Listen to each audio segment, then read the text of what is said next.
Hi, today we're making a chocolate cheesecake or chocolate pie. This comes out of the book Plant-Based Cooking Made Easy by Jill Dalton and Jeffrey Dalton. And since I got this book, I have been eyeing this recipe, but what has stopped me from making it is that there are a lot of nuts in it and dates. But Thanksgiving is coming up and it's a special occasion, and this is a special occasion dessert. So I figured, why not? I'm making it for Thanksgiving, and it is something that I would make maybe once or twice a year, not often because it is pretty calorie dense.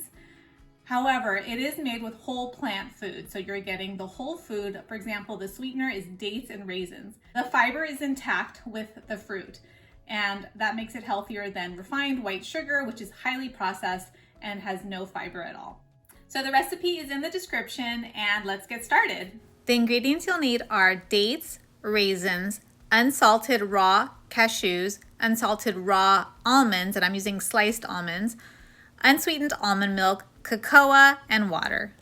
First, we're going to make our crust. So you're going to get 1 cup of dates and put it in a food processor, along with half a cup of raisins and 1.5 cups of raw unsalted almonds.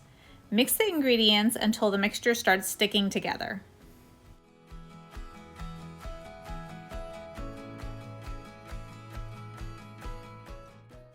Dump the mixture into a 9-inch springform pan and press with your fingers. You might want to use food-safe gloves if you're making this for other people.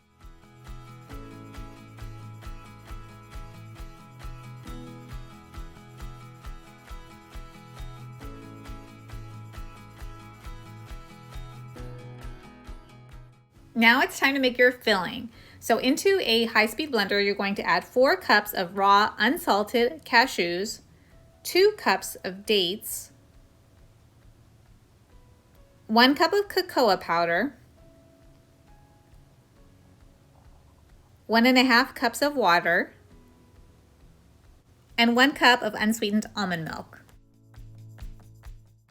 Blend it all up, and just a word of caution, this is a very thick mixture, so when you're blending, you really want to give your blender a little break every once in a while, maybe 3 or 4 or 5 different times. Just stop your blender and let it rest for a minute or 2.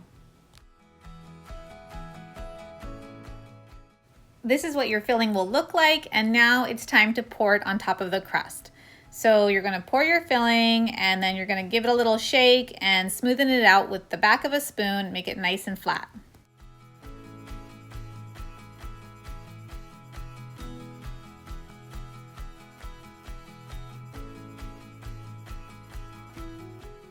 Place your chocolate cheesecake in the freezer for about 3 hours.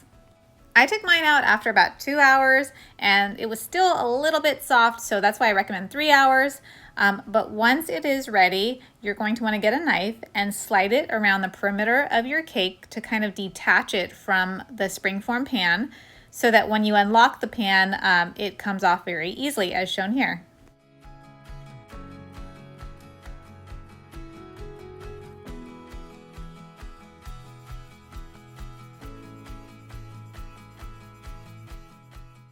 This chocolate cheesecake is so delicious. It really is the perfect cake for any special occasion. And you can see here that the cake is more like a pie. So if you want chocolate pie, just store it in the freezer for 3 hours, and then after that, keep it in the fridge. But if you want it more like a chocolate cheesecake, then you're going to want to freeze it overnight, as shown here. And this is how it looks the next day after it was stored in the freezer.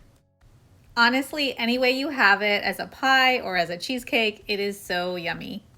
Thank you so much for watching, and happy plant eating.